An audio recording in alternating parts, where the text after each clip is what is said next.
Welcome, and if you're listening to this podcast, it's highly likely you are one of the early adopters. I'm an entrepreneur, investor, and today, your podcast host. I've studied computer science for my bachelor's and hold other qualifications from UCL, Harvard, and Stanford, which includes a master's. I also hold many other financial qualifications from the London School of Business and Finance. I'm autodidactic, polymath, and a poor speller. The value proposition of the podcast is for startups, businesses, and want-to-be entrepreneurs. The idea is to learn from world-leading guests and up-and-coming entrepreneurs. Our aim is to attract a small community of like-minded folks that can connect, share, execute new solutions. The theme, business activism, or decentralization, Web 3.0. Disruptive technologies is so pre-2020. Today, I'd like to welcome Professor Khalid Saqr. He's a professor at two universities, Tohoku University, Japan, and Arab Academy, Egypt. He studied his undergrad, master's, and PhD in mechanical engineering. He's an entrepreneur, investor, published over 80 papers, and a founder of Bio-CFD technologies. In this recording, he shares his pre-MVP solution for the peer review crisis, ScienceSim. Curious to find out more? Stay tuned. Let's go and say hello. Yes, definitely. Thank you, Stephen, for having me in your podcast. Actually, the peer review crisis is a well-realized crisis in the scientific community. Peer review is the procedure by which a scientific article or a research paper gets published in a journal. So basically, scientists, they have their own journals, academic journals, where they publish their new research and discoveries. In order to get a paper published, the paper has to be reviewed by two peers of the authors. Usually, the peer review is an anonymized process where the authors and the reviewers, they don't get to know the identity of each other's. In many cases, the reviewers can see the author names, but the opposite is not possible. So basically, you have to submit, when you have a paper, when you have a research paper, you have to submit it to a journal that is focused on your research. And the editor, which is the person or the people in charge, the editorial board, would first decide whether the paper is a good fit for the journal or not. Usually this editorial decision, it takes like a month. So you get an initial response within a month. Whether the paper... Sorry to interject. Who's usually the person conducting the research? Professors, PhD, professor. PhD, professors, PhD students, postdocs, researchers from all branches of the academic community, of the scientific community. Okay. And the editors are usually high-profile professors who have a deep experience of the subject area, and they have a network. They have a network of scientists all over the world, and they can have like an opinion about whether this paper deserves to be published or not. So when the paper passes the editorial decision and the editors think that this research should be published, they send it out to peer review. To peer reviewers. So is there any reason why they may decide to not have something in versus to have something in there? Yes, there are so many sorts of reasons, because you see, every editor has his own mindset about the subject area, has his own or her own perspective of the subject area and its progress. So based on this subjective point of view or subjective stand, they decide whether this should be published or not. Like, for example, I wrote a manuscript on the reproducibility of computer simulations for COVID airborne transmission, aerodynamics, and I sent it to many journals that publish this kind of research.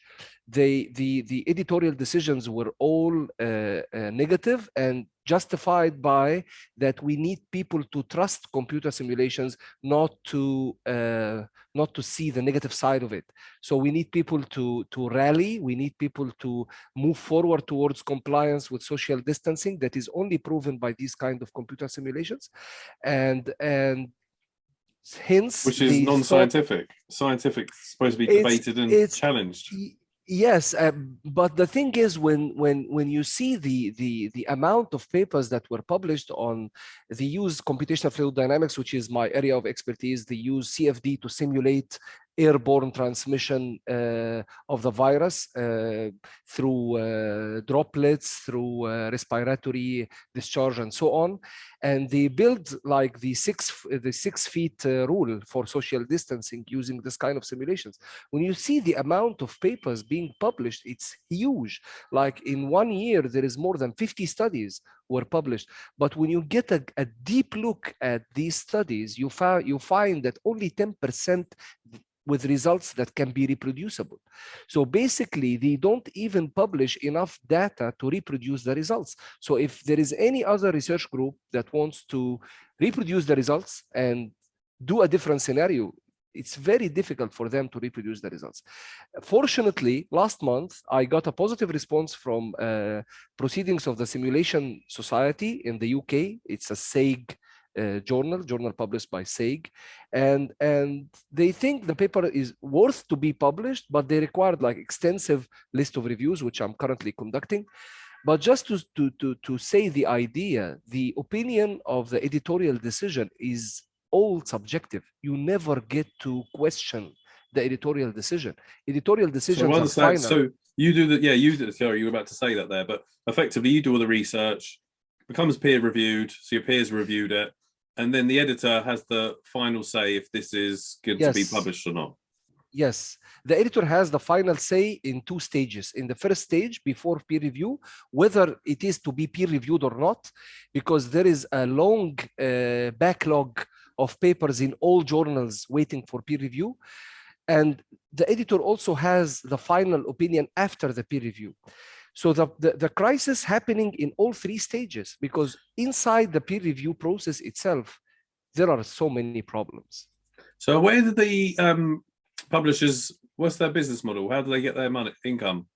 Okay, so there are 2 business models that are currently active now. The first one is a subscription model where universities, institutions, corporates, and all stakeholders have to pay subscription to the journal in order to read the papers. And in this model, the author doesn't pay anything. Authors just transfer the copyright from their own copyright to the publisher. So they actually transfer the copyright in return of getting published. This is the first model. The second model is the open access model, where the authors keep the copyright to themselves, but they have to pay what is called APC, article processing charges. So they have to pay article processing charges after the paper gets accepted in order for it to be open access, so anyone in the entire world can read it. So article processing charges vary from $1,000 to $5,000. Sorry? The editor can still say they don't want to publish it. Yes. They still can say they don't want to publish it, but in case they accept it, the author has to pay. So they usually pay like from $1,000, let's say $1,600 to $5,000 American dollars per paper in order for it to be published. In every university, we keep an allocation for in every research grant for article processing charges, so we can pay publishers to publish our work under open access license. And in both models, the reviewers don't get anything. They remain anonymous. Nobody knows that they reviews the work, and they don't get paid. So that's actually why we have 71% of researchers declining review when they are asked to do so. And we have like 68.5 million hours spent reviewing research articles every year. This is like slavery. It's a form of slavery. And when you look at the numbers, come on, this is like 8,000 years collectively spent every year to review the 2.5 million papers that are being published in the world. So it's the numbers are frightening. As you said last week when we talked, the numbers are really frightening. So we have a situation where the business model is failing because not everyone is being paid. Okay, this is like an inside story. People in academia don't want to talk about it. So you basically review When you see a PhD student starting their PhD program, they become very incentivized and very activated to review, in order for them to know what is currently being written and published around the world to validate the novelty of their thesis. When they go up the ladder, the incentive to peer review gets less and less. The incentives become and also they want to learn how to review a research paper, because this is one of the essential skills that academics should have: a critical thinking, critical mentality. But when they go up the ladder, when they finish the PhD and get to become a postdoc, and then they receive a tenure somewhere, and then they move up the ladder, they lose the incentive bit by bit, and they become more inclined to decline a review assignment from a journal that they even publish in.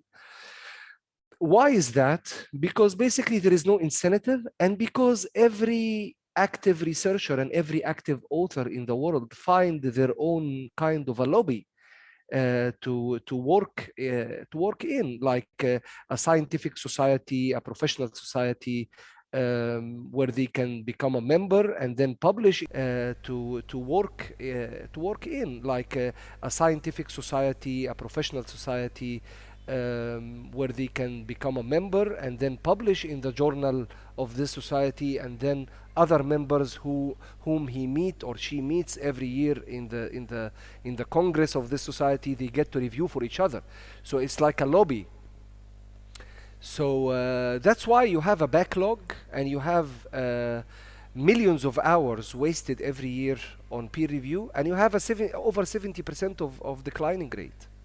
And they adapt 3 or 4 journals to publish in, and they just keep going with this model along the way. So basically, that's why we have over 70% of declining rate for peer review assignments, and we have over 68 million hours wasted on peer review.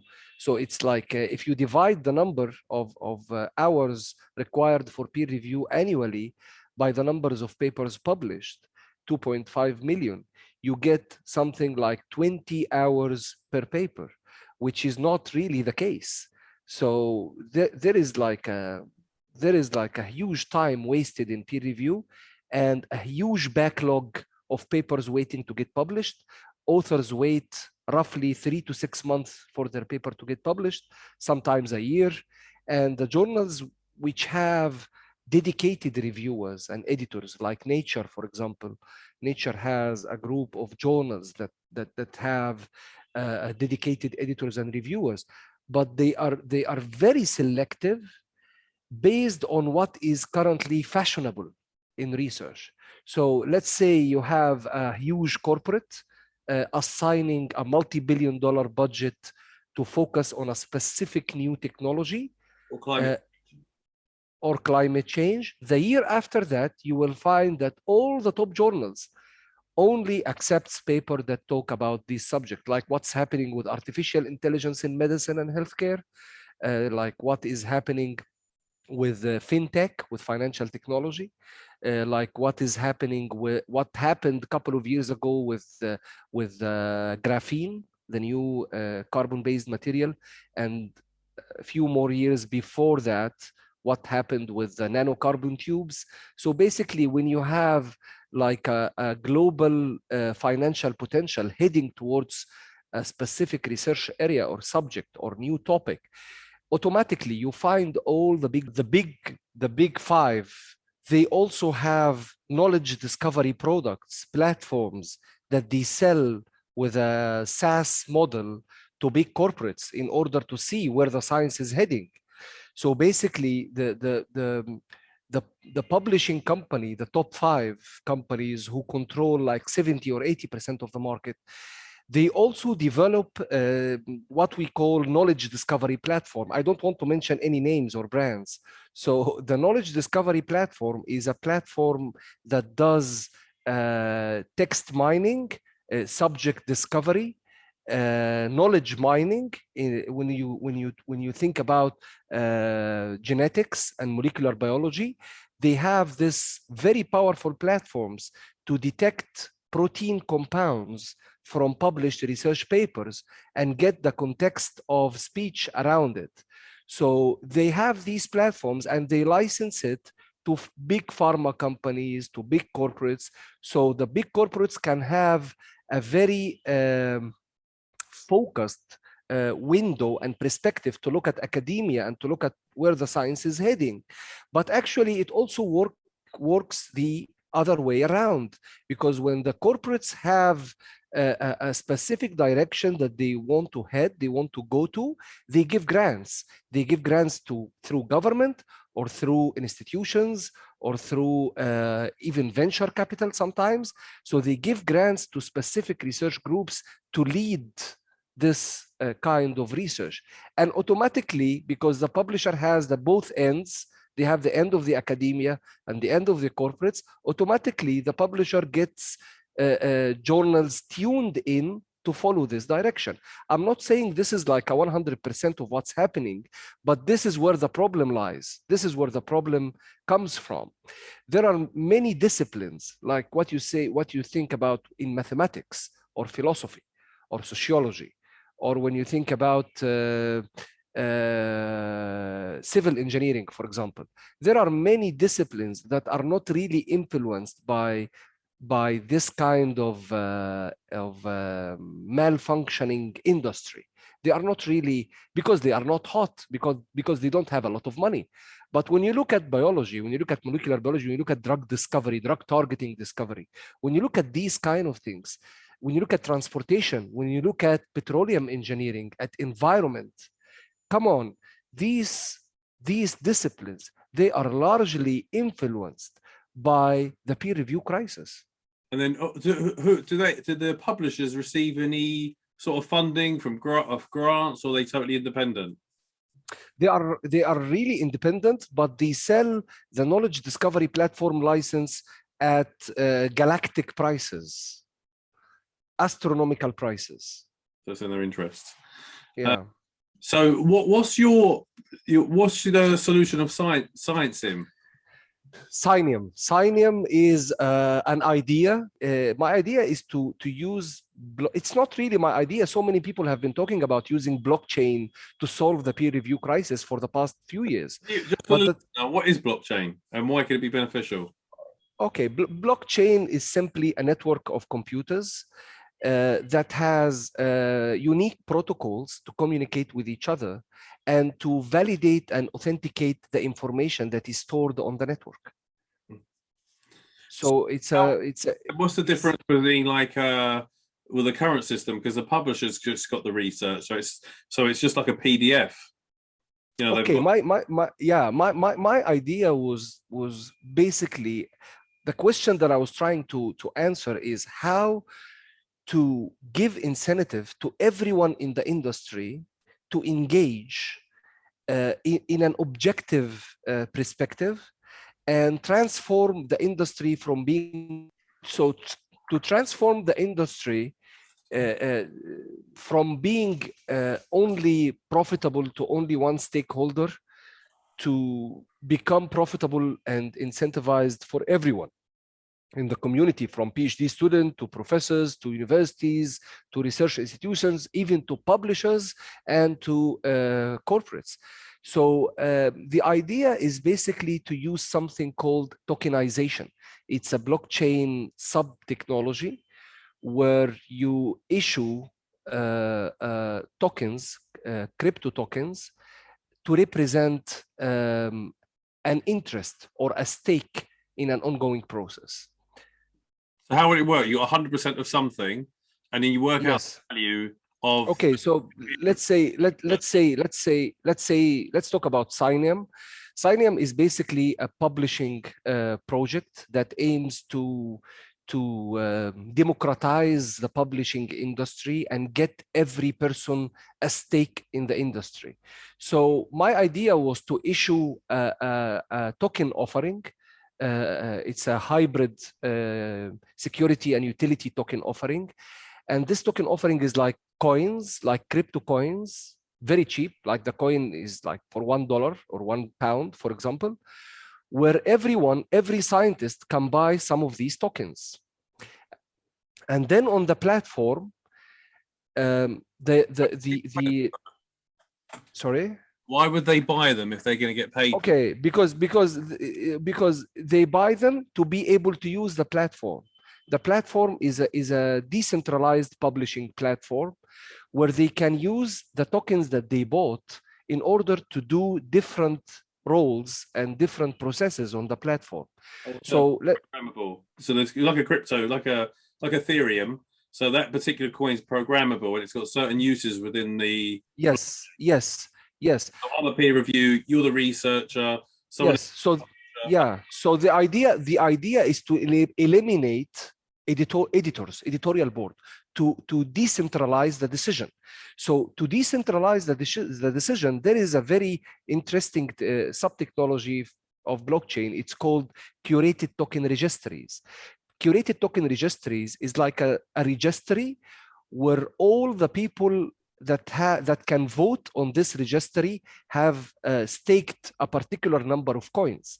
So instead of having 1 or 2 or 3 or even 10 editors, we will end up having tens of thousands of people who stake their tokens to have a vote on the curated token registry. And the brilliant thing about curated token registries is that they are anonymous. So basically you never know who is currently with you on this registry. So when a new paper gets to be published on Signium, it gets to be a subject of voting on the curated token registries before peer review. Instead of the editorial disk decision, we now have a voting mechanism, an anonymous voting mechanism staked by tokens, by the Signium tokens. And when it gets enough stakes, and we will talk about how much enough is enough, when it gets enough stakes to be approved, then it can go to peer review. When it goes to peer review, the authors have to stake their own tokens for the duration at which the review is taking place. When they stake these tokens, the reviewers gets to access the paper and read it and review it. When they finish and submit the decision, some of the staked tokens by the authors will go to the reviewers as a reward. And then the rest will go back to the authors. But just to understand the workflow of the token, right? So I acquire the token, I'm paying for the token, or do I get gifted the token at the beginning of the process? Yes, at the beginning, many of the tokens will be gifted, yes. 50% will be gifted to scientists, young scientists. Yeah, yes. So 50% will be gifted. And because from what I'm understanding, correct me if I'm wrong, is why would the people purchase the coin or the token? Yes, why they would purchase the token. This is why we need a community. This is why Signium needs a community of scientists, of academics who realize that the peer review crisis has to come to an end and who have the potential to end it. So we are looking for like 1,000 scientists. Each one would pay like £200 to get the staked token in order for them to sit in the curated token registries. What about the value at the beginning? What can they do with the token thereafter? Okay, so basically authors are always authors. So along my career, I started my career back in 2007, my academic career. Until now, I published over 100 papers and I submitted over another 300 papers for review. So basically, once you are an author, you will always be an author. And once you are a reviewer, you will always be a reviewer. So I publish papers as an author and I review papers as a reviewer. And I also act as an associate editor and editor in a couple of journals. So basically, every academic plays all the roles. So when you have the tokens, you can use it in the 3 roles with this unique mechanism that I'm trying to perfect. So when you buy or you be gifted an amount of tokens that is enough to publish a paper, at the end of the publishing process, when the paper gets published, the coins that you locked during the review process comes back to you minus the reward that has been given to the reviewer.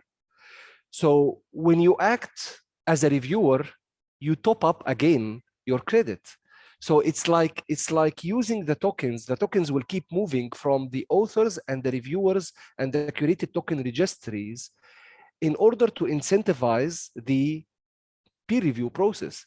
Eventually, if you want to walk out, you can sell the tokens in the exchange market. The tokens will be available in the exchange market. So they will acquire value with time due to the usage and due to their utility, and the price will go up. So I'm the scientist in this scenario. How would I, if I'm cashing in, who's going to buy the coin?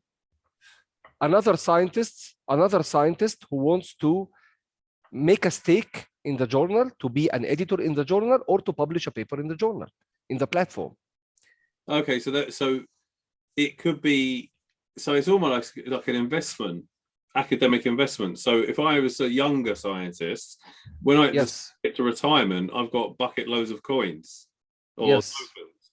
And then a younger scientist coming into the platform, the ecosystem, then they would be acquiring my coins with the rate of whatever the inflation is. So effectively, I'm creating wealth within the process for me. Create. Yes, please. Why not use Bitcoin or a medium exchange like that? Well, actually, I think Cinium should have its own blockchain and should have its own smart contracts. I'm now studying a new platform. It's called Libonomy. Libonomy is the first AI-enabled blockchain. So I'm studying Libonomy. I'm trying to learn it now to see if it's suitable to serve the Cinium project. But other than that, I think it should have its own blockchain, its own technology, entirely separated from Ethereum or separated from Bitcoin. And because the use cases are very special, and the locking and staking periods depend on the peer review duration. So when you're an author, you have like 10 tokens, you lock them until the peer review ends. Lock them, that means you cannot cash them out, you cannot sell them, you cannot do anything with them. So let's say the peer review takes a couple of months. At the end of the couple of months, you get back 8 tokens, and 2 will go to the reviewers, 1 for each one. Let's say just the numbers are for example. And then the reviewers keep accumulating the tokens with a ceiling, of course. And then the authors also act as reviewers in other papers on the platform. Every author is a reviewer, and every reviewer is an author. So basically, they get to exchange these tokens and get a clear-cut incentive to finish the review fast and in an objective way. And the other benefit, the biggest one, is that we eliminated the influence of the editorial board. We replaced it with a curated token registry, where anonymous voting is the only way to find out if this paper should go to peer review or not. Authentic. But could just being a bit of devil's advocate, could the community get compromised? Is there a way to mitigate that? Any human group, more than one person, can be compromised. Yeah, this is in our DNA. Build that in somehow. Sorry? Put that into the framework. Somehow build something in to not allow. Yes. I'm still developing the idea. I'm still developing the concept. I haven't reached to a final architecture yet. But I think if I manage to connect to a community of scientists who share the same perspective about the peer review crisis, who think that we should do something about this. We as scientists, we own this. We shouldn't wait for a corporate or a publisher to solve this for us. Yes. And there are ResearchGate has over 15 million subscribers. It's the largest social network for researchers. So if we look at the world with like 20 million scientists on it, I'm asking how many realize the gravity of the peer review crisis and its threat to the scientific progress. And if we manage to find a community where we can promote this project or or a similar project or a modified project. We just need to do something about it. It's our problem. It's the problem of scientists. We shouldn't wait for a government or a corporate to solve it for us, because they won't. Because they want it like this. They want it as it is now. There's no reason for them to want it any other way, because they're Exactly. making loads of cash. Yeah. So if you want to protect the industry and science in the name of science, then it's a good time to get in contact with you and other scientists connect. And I think it's very serendipitous with everything that's going on at the moment. You can see how much influence big corporates are having, foundations are having over the scientific process, whether they influence the scientists, government bodies. Definitely very exciting project. So now, if there is a biologist somewhere or a medical scientist that sends a manuscript for peer review with an opinion that goes against the regulatory bodies, it will automatically be rejected. It's not science. It will automatically. Religion. I'm not only talking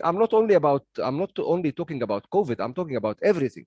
If you see the research of our group on vascular disease, and how we found out that 4 decades of research on endothelium dysfunction, which is the root of all vascular disease, 4 decades of research have been misled by predisposed opinions that came through the 50s and 60s about the blood flow dynamics. And you see the resistance that we faced, and we are still facing, from the journals and from the scientific community. It's paramount resistance. For what? Just for saying that we have to revise the current disease model of endothelium dysfunction. I think it's also an element of psychology in humans. You know, if you look at this situation now, that once someone adopts a belief, they find it very difficult to detach. And I always use the metaphor of God. If you believe in God or you're atheist, they're both beliefs. Neither of them scientifically conclusive. So I choose to believe in God, but if you can prove me otherwise, then I'll become an atheist. It's like, but some people, once they're orthodox on that belief, they have trouble getting away from that belief. Yes, definitely. It has become like a religion, or in many cases it's worse than a religion, because eventually in religion you eventually end up controlling your own personal life, and that's all. But in science, you control the life of millions of people, of the entire society, based on what they call evidence-based governance. So I'm asking, it's okay to follow an evidence-based government. It's a smart thing to do, but let's look a little bit about this evidence. Let's look about the ways that we publish this evidence. Let's look about how it gets verified, authenticated, and validated before publishing. So if people want to reach out and talk to you about this this problem, come up with a solution, work with you on your project, or even learn a bit more about you, where can they find that? LinkedIn is the best way. I have LinkedIn on my phone. They can just contact me on LinkedIn. That's the best way. I hope you enjoyed the show and the insights adds value to your startup, company or life.